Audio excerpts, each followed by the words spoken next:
Okay, let's get into it. We left off in the middle of chapter 18 last time. Let me remind you this is Great Expectations, retyping word for word, and it got really good last time because we had peripeteia, which is Greek and it means a reversal of fortunes. So finally, something dramatic has happened in the life of Pip. Well, not many dramatic things have happened, but his yearning. He has a yearning to be a gentleman. And suddenly, from an unknown force, although he thinks he knows, he thinks it's Miss Havisham, he has come into a great fortune and he has a destiny to be a gentleman. And a lawyer has come from London and has delivered this wonderful news. It's sort of like Hagrid turning up with Harry's letter into Hogwarts, or like the fairy godmother. It is a big moment of peripeteia, 18 chapters in. So, we stopped in the middle of the chapter in part because my throat was feeling quite scratchy. So today I've got hot water with honey and lemon. And I'm very excited to close out chapter 18. So let's do it. I think I'll continue to sort of type a few paragraphs and then read them out, or just summarize them.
Good. You had better try him in his own house.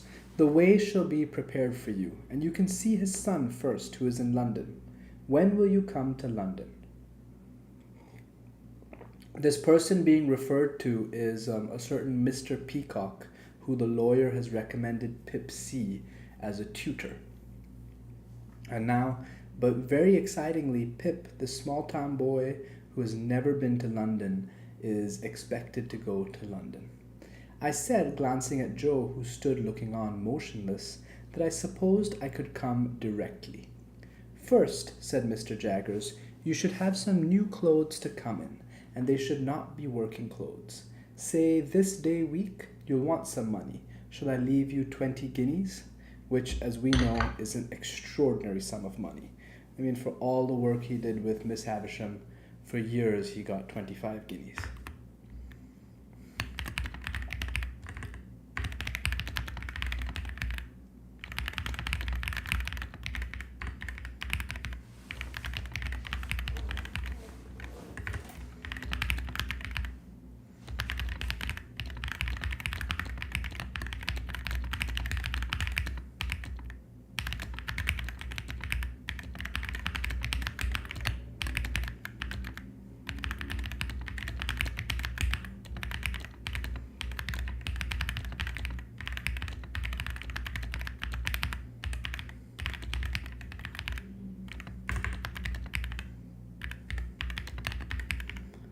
He produced a long purse with the greatest coolness and counted them on the table and pushed them over to me. This was the first time he had taken his leg from the chair. He sat astride of the chair when he had pushed the money over, and sat swinging his purse and eyeing Joe. "Well, Joseph Gargery, you look dumbfoundered. Not dumbfounded, dumbfoundered. What a cool word.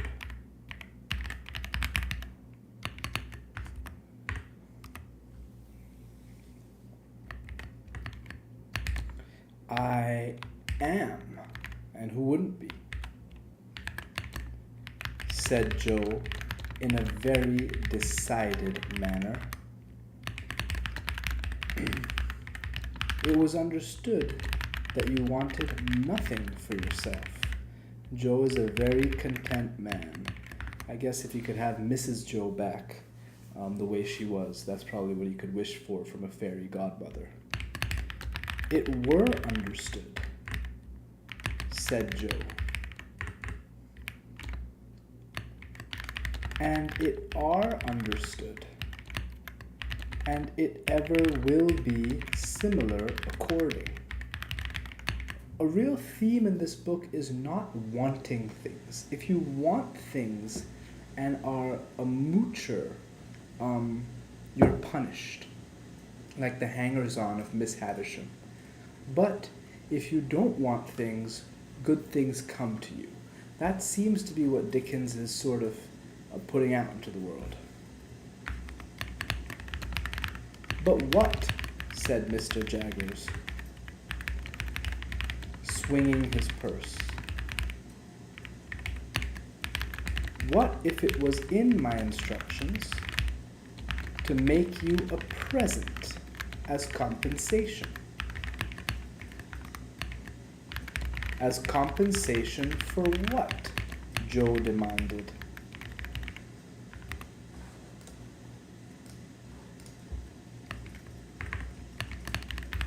"For the loss of his services." Joe laid his hand upon my shoulder with the touch of a woman. "I have often thought about him since. Like the steam hammer that can crush a man or pat an eggshell.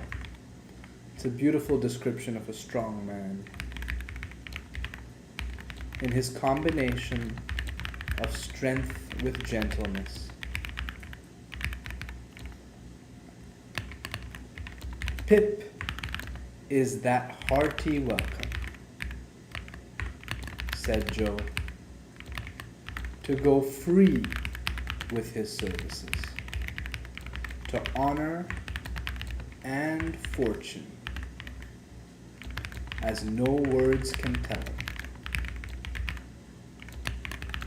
But if you think as money can make compensation to me for the loss of the little child, what come to the forge, and ever the best of friends." I mean, honestly, Joe is an amazing character, and he has been the star of chapters 0 through 18. He's totally stolen the limelight from Pip. He is a model of masculinity that the 21st century needs. He stepped up for this kid, his wife's younger brother. He's so good to him. He's so gentle. This is a absolutely killer thing you could say to a young man who's going off into the world to make their fortune. So it's really beautiful, and I think part of the journey of typing it word by word is for these moments. So I'm feeling the intensity of the moment more than if I were reading it. So we've really lived this experience with Pip and Joe. So yeah, it's a beautiful moment. And you know, Joe has been a star, a rock star of this book. Oh dear good Joe, whom I was so ready to leave, and so unthankful too. I see you again, with your muscular blacksmith's arm before your eyes, and your broad chest heaving, and your voice trembling, and your voice dying away. It's this contrast of strength and gentleness. Oh dear good, faithful, tender Joe, I feel the loving tremble of your hand upon my arm as solemnly this day as if it had been the rustle of an angel's wing. A bit probably too sentimental for our modern tastes, but because Pip doesn't do this often, we'll accept it. But I encouraged Joe at the time. I was lost in the mazes of my future fortunes and could not retrace the bypaths we had trodden together. I begged Joe to be comforted, for, as he said, we had ever been the best of friends, and, as I said, we ever would be so. Joe scooped his eyes with his disengaged wrist, as if he were bent on gouging himself, but said not another word. Mr. Jaggers looked on at this as one who recognized in Joe the village idiot, and in me his keeper. When it was over, he said, weighing in his hand the purse he had ceased to swing,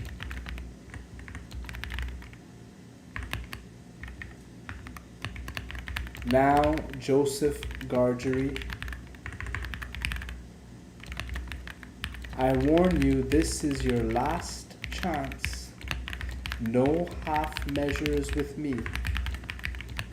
If you mean to take a present that I have it in charge to make you, speak out, and you shall have it."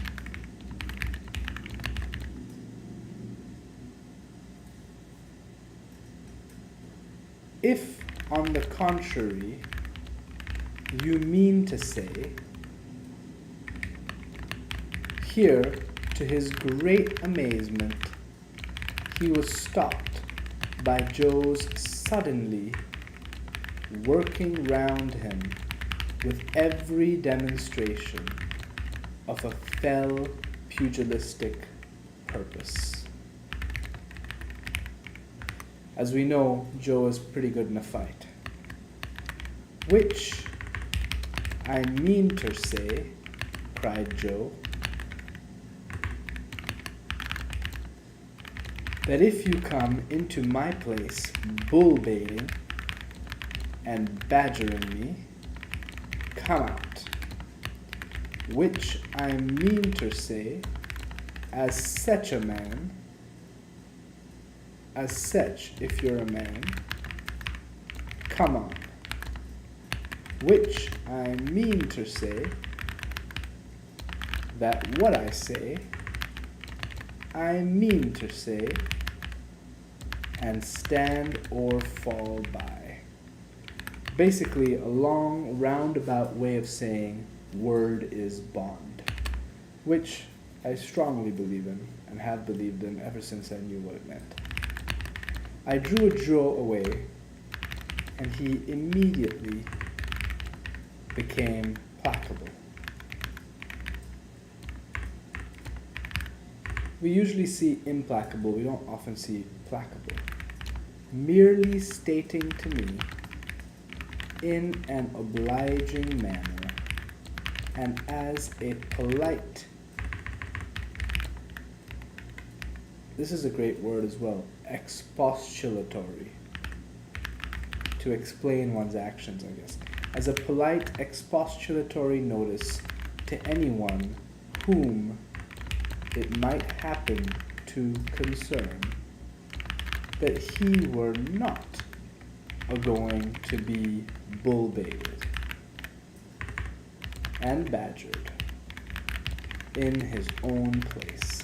And I think this is also Dickens really having a good understanding of human beings. I mean, when he is experiencing mixed emotions, Joe, this is an amazing windfall for Pip, but it also means there's separation, and it's in these moments of sort of transition and emotions that people can act out. So we've seen Joe so calm throughout the whole 0 to 18 chapters, but here he sort of loses control, and that's natural because of the intensity of the moment. So, yeah, I mean, what is the lesson to draw from this? It's not really a helpful craft one. It's something just unfortunately very difficult, which is know your characters really well, and that's not craft. That is something deeper than craft.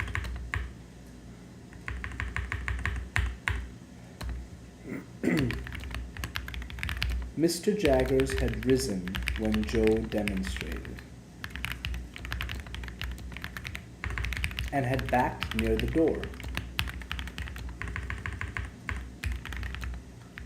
Without evincing any inclination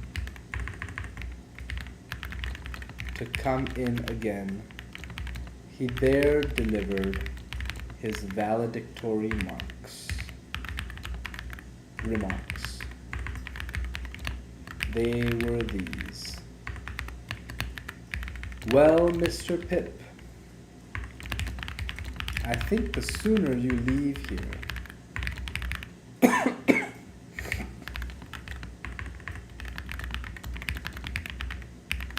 as you are to be a gentleman, the better.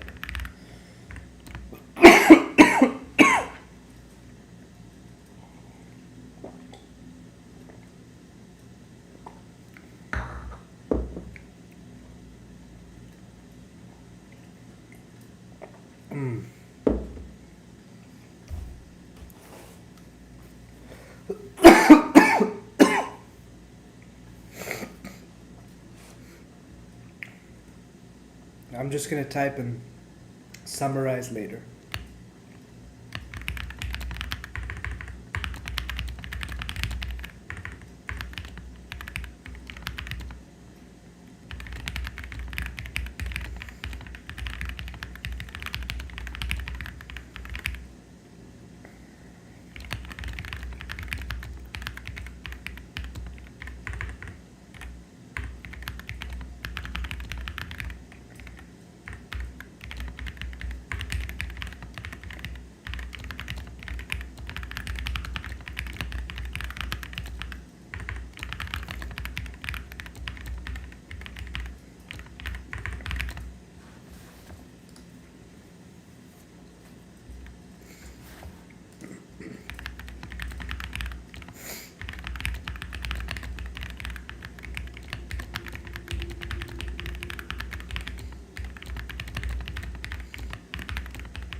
So Jaggers leaves, and Pip runs after him and asks him, would there be any objection to my taking leave of anyone I know?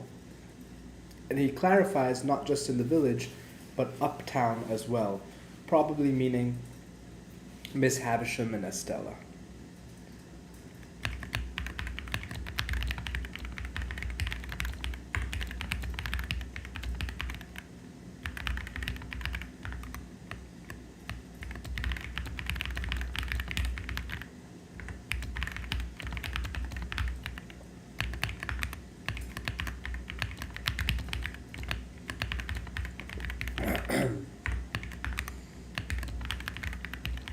And we know that 1 week from this day, Pip will begin his big adventure, get on that Hogwarts Express, to use that metaphor, and go to London and begin his new life.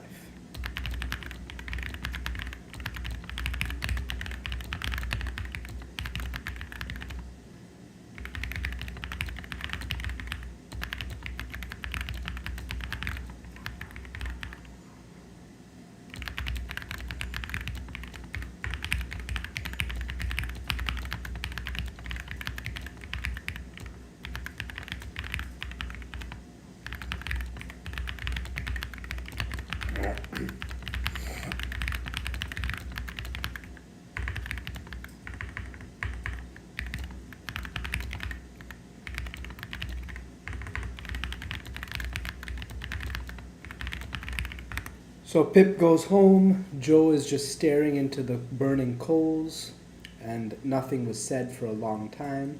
I think when you have so much to process, sometimes silence is the better move, not just as a craft tip, but in life as well.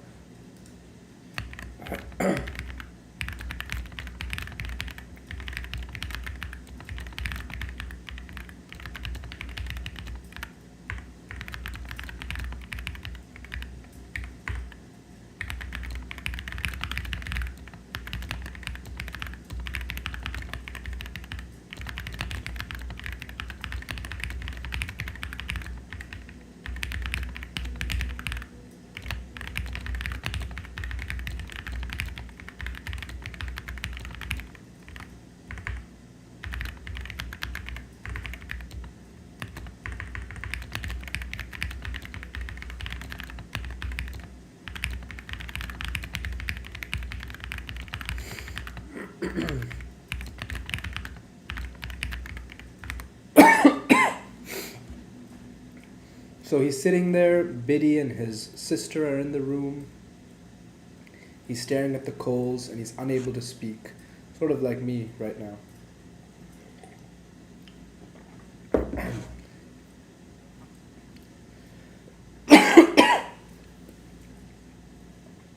Finally, he manages to ask Joe if he's told Biddy, and Joe says, no, I thought you should. Pip asks Joe to do the honors. So basically this is that scene. And again, I'm just going to type because my throat is giving me a difficult time, and we can talk about it towards the end of the chapter. I think we have about 5 pages left. So I'm just going to push on. Really, the big peripeteia, the reversal of fortune has happened, and now we're in the fallout.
So the news is shared, and Pip detects a certain touch of sadness in their congratulations that I rather resented. And it makes sense because Joe and Biddy represent two characters who seem very content with their life and are sort of like be careful what you wish for characters. So they're not going to be super impressed because it's not what they aspire to. So that probably, on some level, those of us who yearn for more, the contentment of others can sort of be a rebuke or an implicit criticism.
So he just reiterates that, it's all a mystery and we don't know where this money is coming from.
And Biddy tries to tell Pip's sister, but unfortunately, it's unlikely the message penetrates. So already we feel, even though this great news has come in this peripeteia, this reversal of fortunes, it's coming with a tinge of sadness too.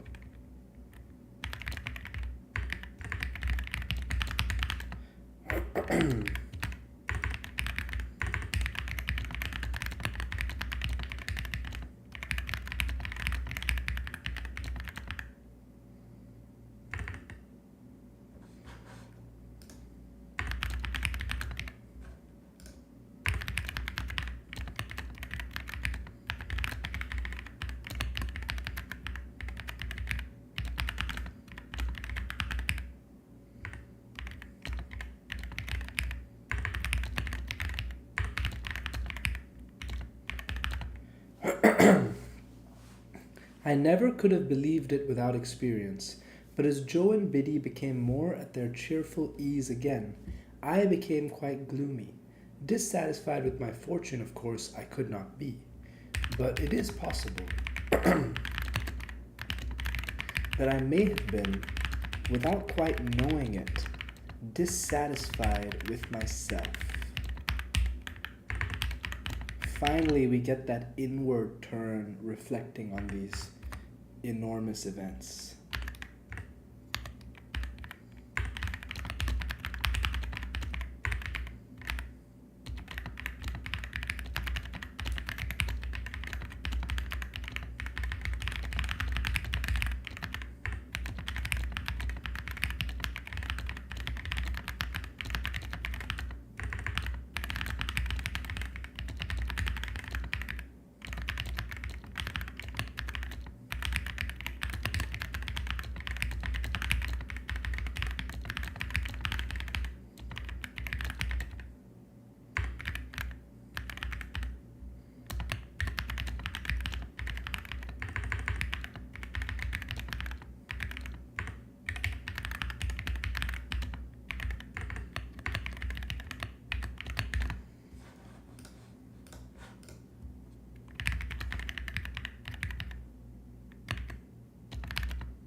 So Pip begins to feel some sort of mistrust or offense, and I think it's Dickens' understanding that these sort of events, they create rifts, they create tension where previously there was none. So even though it's a huge, great fortune that has descended on Pip, it's already created rifts with two of his closest friends, Joe and Biddy.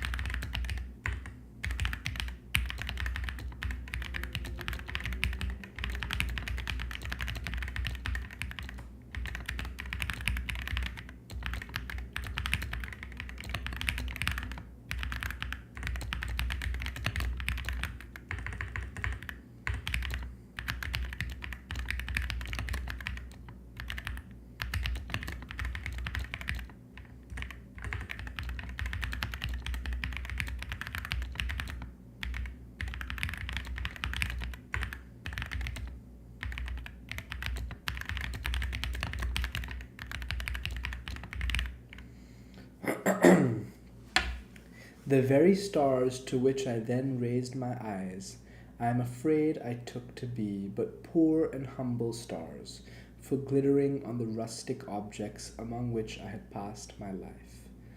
I think this is such again, really, really concise formulation of how when you have class awareness, things can be tinged with, this is so, there are so many better things than this. But as Joe and Biddy prove, quality of life is not determined exclusively by that stuff, by class status. Joe and Biddy are much more integrated, wholesome, good individuals than many, many wealthy people, including the hangers-on at Miss Havisham's. And this is a lovely, this is using the world, the stars, to drive thematic points home. So it's a lovely sentence that does a lot of work. It does characterization of Pip, but it also has this quality of telling you what the book is about.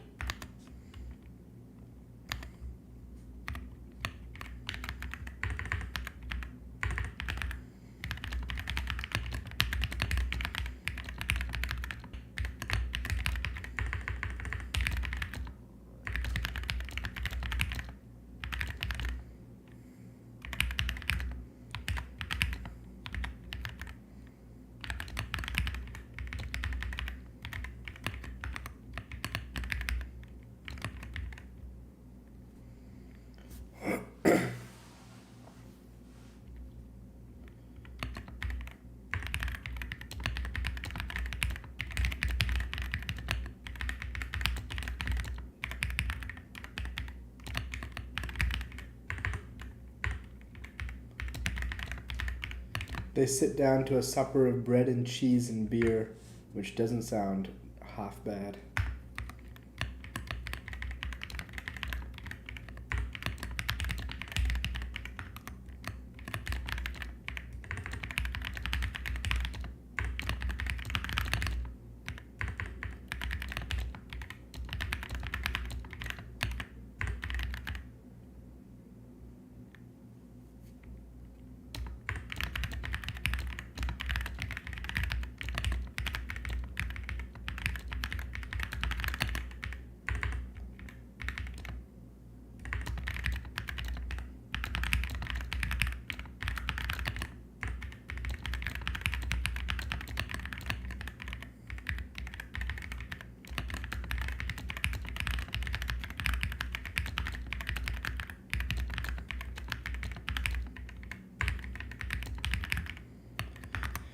So Pip is making plans to get his new clothes. I mean, when you step into a new world, new clothes are very important.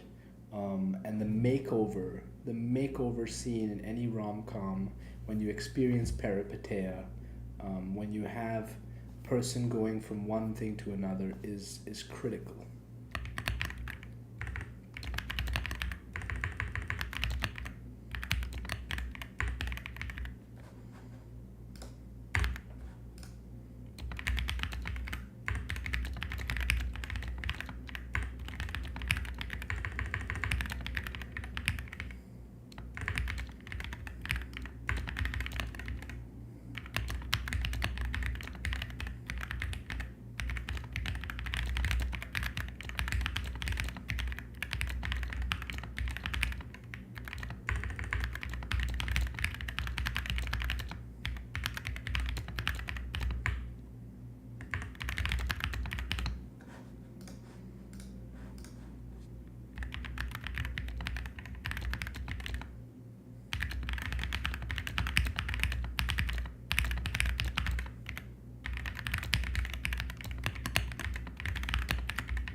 I'm reading ahead instead of typing. I don't want to get into that habit.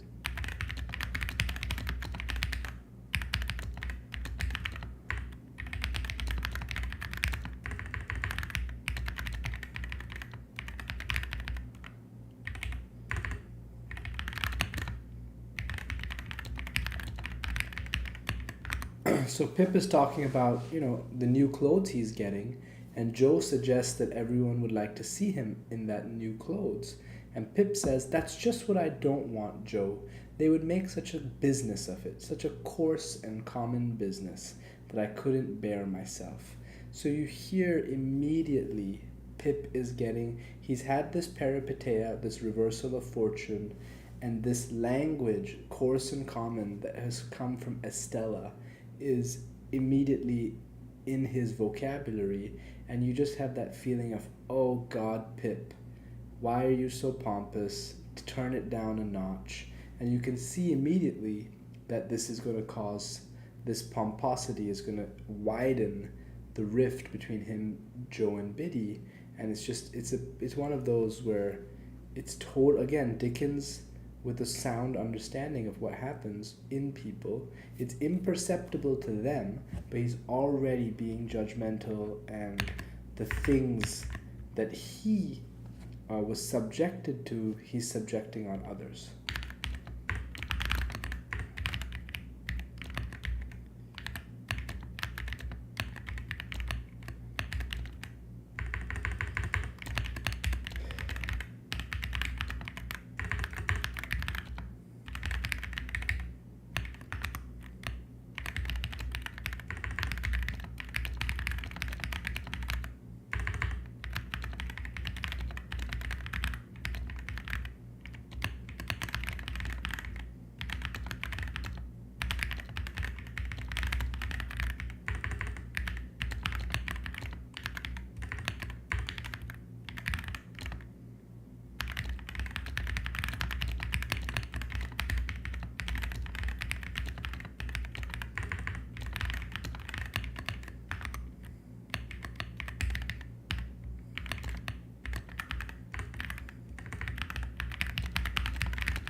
And then Biddy asks quite sharply, aren't you going to show your outfit to us?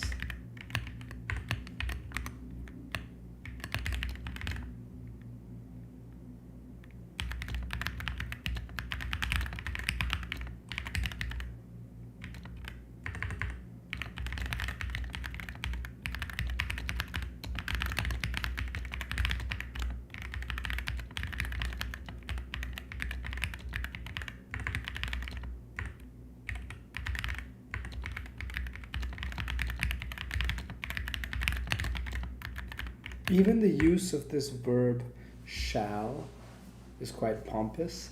If you had waited another moment, Biddy, you would have heard me say that I shall bring my clothes here in a bundle one evening, most likely on the evening before I go away. Biddy said no more. Yeah, 'cause you're a pompous ass. Handsomely forgiving her, I soon exchanged an affectionate good night with her and Joe, and went up to bed. When I got into my little room, I sat down and took a long look at it, as a mean little room that I should soon be parted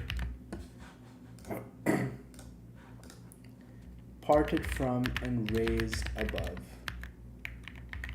forever. It was furnished with fresh young remembrances too. And even at the same moment, I fell into much the same confused division of mind between it and the better rooms to which I was going, as I had been in so often between the Forge and Miss Havisham's and Biddy and Estella. So really we talk about Tale of Two Cities, but here in Great Expectations, it's a tale of two destinies.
So he goes out, he opens the window, and he sees Biddy bringing Joe a pipe.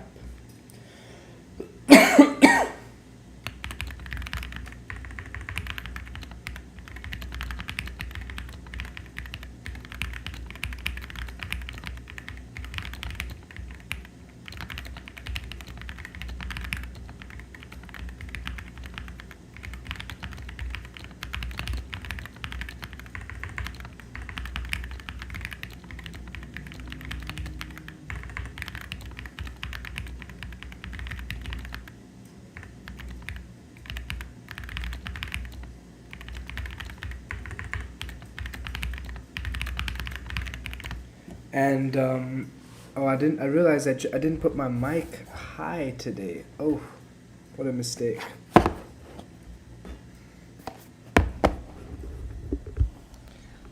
I apologize. It's probably been not the best audio today. Ugh, sorry.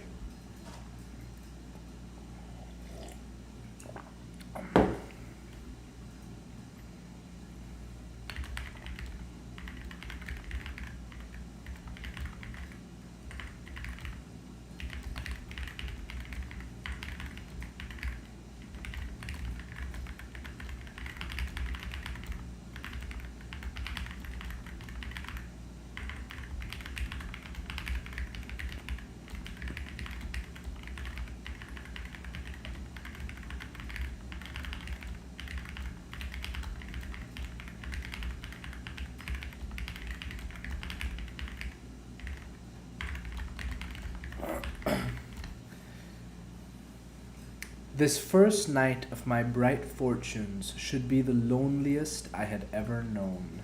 So there is, when you get what you want, when your yearning arrives, there is a hollowness that can follow. So again, Dickens really understands the human experience.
A lovely, lovely ending.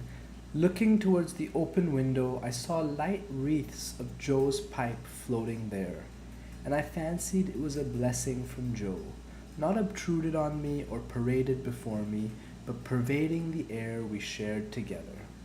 So, this is fundamentally, after getting the peripeteia, the reversal of fortunes, this huge wealth that has suddenly been bestowed upon Pip. The chapter then pivoted really to the end of this wonderful relationship between him and Joe. So this final image really captures that. But also I think when you put an object into your world, you want to look for how that object's continued existence. So Dickens put the pipe there. One paragraph later, we see the smoke from the pipe. So I think that's using objects in the world.